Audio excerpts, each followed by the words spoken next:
मुनीर साहब, Donald Trump ने कुछ दिन पहले अब्राहम अकॉर्ड का जिक्र किया कि उसकी राह में ईरान सबसे बड़ी रुकावट था।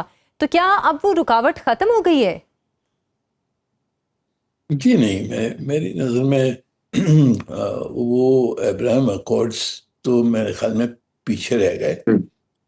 अब रवैया दूसरे जो ममालिक हैं खलीज में भी, जैसे सऊदी अरब और कतर हैं, वो भी मेरे ख्याल में उस सोच से पीछे हट गए हैं। जो पहले यही कहा जाता था कि सऊदी अरब और इसराइल की नॉर्मलाइजेशन हो जाएगी, फिर अब्राहम अकॉर्ड्स के तहत एक्सपेंशन हो जाएगी, वो सब मेरे ख्याल में बातें पीछे रह गई हैं। पहले गाज़ा की जंग की वजह से, और फिर ये जो जंग हुई है इसमें सऊदी अरब ने यही देखा है कि उसको ज़्यादा, यानी कि उनकी सिक्योरिटी को स्टेबलाइज करने के लिए ताल्लुकात ईरान से बेहतर करने होंगे।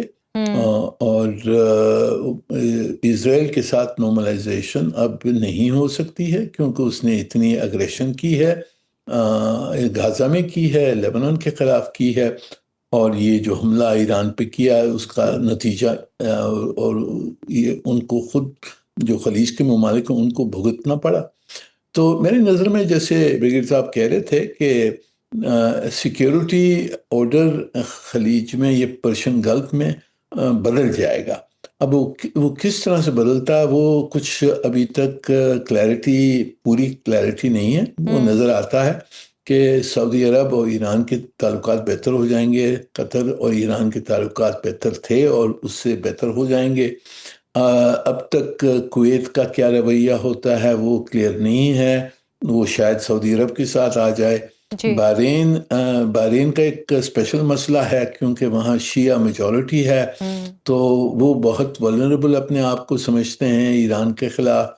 तो वो वहाँ अमेरिकन अड्डा भी सब में बड़ा वहाँ ही है।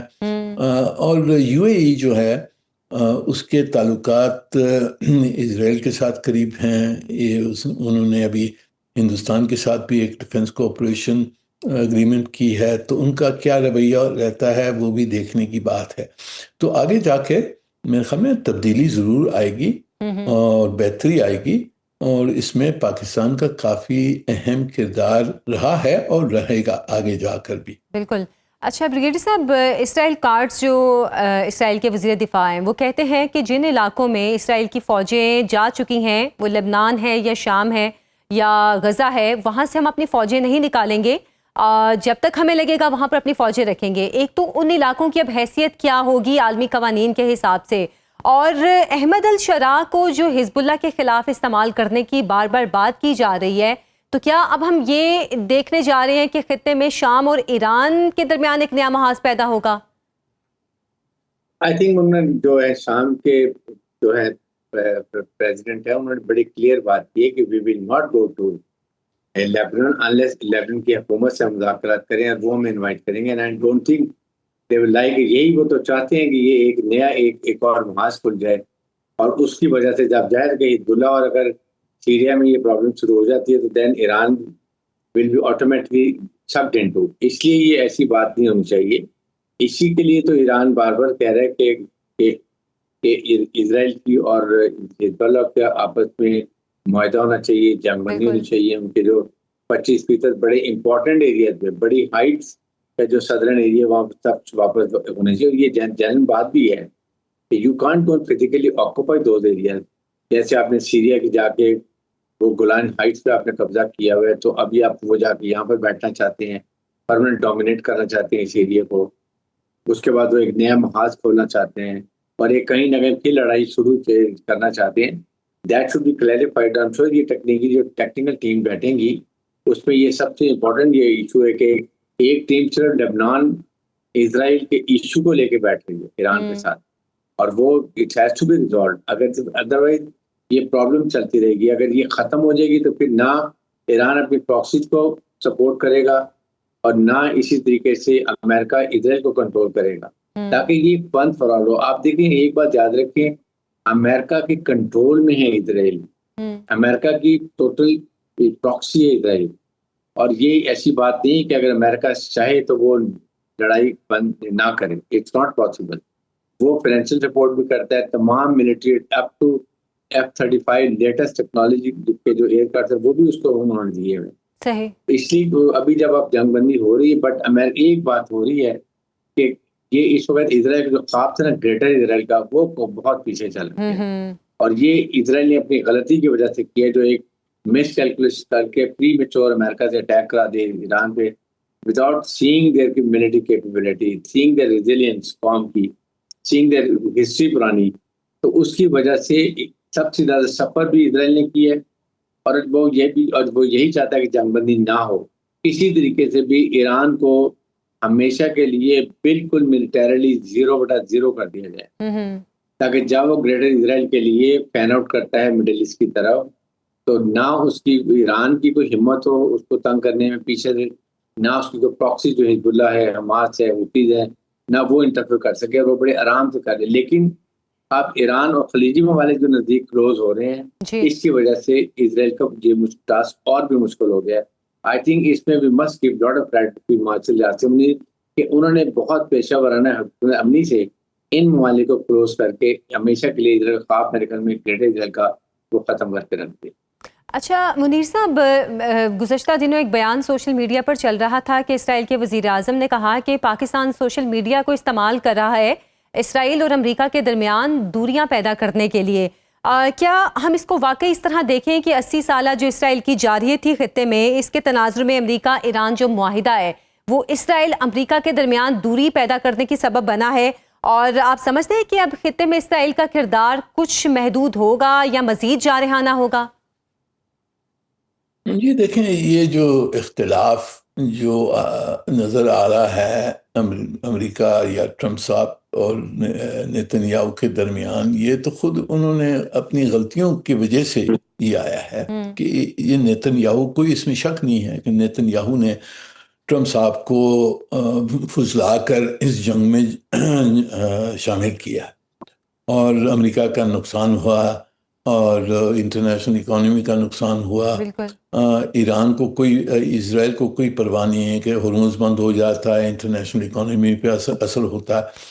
तो उसने जो जंग बंदी की कोशिशें थी उनको रद्द करने के लिए लेबनान में हमले शुरू कर दिए अमेरिका के मर्जी के ख़िलाफ़। तो आपस में उनके ये इख्तिलाफ तो उनकी वजूहात पाकिस्तान तो नहीं है, उनकी वजूहात जो स्ट्रक्चरल हैं कि जो जंग में ले गए इसराइल ने और जंग बंदी के ख़िलाफ़ जो काम किया उसकी अब बहुत ट्रंप साहब ने उसकी काफ़ी तनकीद की है। और अभी तक भी इजरायली लॉबी जो है यहाँ अमेरिका में, वो ट्रंप साहब के ख़िलाफ़ काफ़ी यहाँ तनकीद कर रहे हैं, क्रिटिसिज्म बहुत है, प्रेशर डाल रहे हैं इनके ऊपर कि ये मुआहदा अच्छा नहीं है अमेरिका के लिए, इसको तोड़ा जाए। तो इजराइल तो ये देखता है कि पाकिस्तान के किरदार की वजह से ये मुआहदा हुआ है और इस मुआहदे से उनको फ़ायदा नहीं है। इजराइल की जो ऑब्जेक्टिव है वो जंग जारी रखने की जो ऑब्जेक्टिव है, वो तो इस ऑब्जेक्टिव के ख़िलाफ़ पाकिस्तान ने काम करके मुआहदा करवा दिया है। तो ऑब्वियसली वो पाकिस्तान के ऊपर वो तनकीद करेंगे, पाकिस्तान के ऊपर वो क्रिटिसाइज करेंगे, तो इस किस्म की बातें तो वो करते रहते हैं। मेरे ख्याल में हमने उसको कोई अहमियत नहीं देनी चाहिए। अच्छा, तो ब्रिगेडियर साहब, क्या वाकई फिर हम कहें कि अब जो पाकिस्तान इतना एक्टिव रोल प्ले कर रहा है, एक तो मुस्लिम ममालिक को भी इकट्ठा करने में और इस जंग को रुकवाने में भी जो रोल पाकिस्तान ने अदा किया, अब पाकिस्तान इसराइल की नज़रों में खटकना शुरू हो गया है। और दूसरा जो बयान आ रहे हैं कि अगला टारगेट अब इसराइल का गालिबन या तुर्की है या मिस्र है, तो क्या इस हवाले से इसराइल अपनी तैयारियां उस तरफ अब मुंतकिल करेगा? मेरे ख्याल में इतने बड़े सेटबैक के बाद ना अभी वो जो उसकी सोच थी बदलनी चाहिए।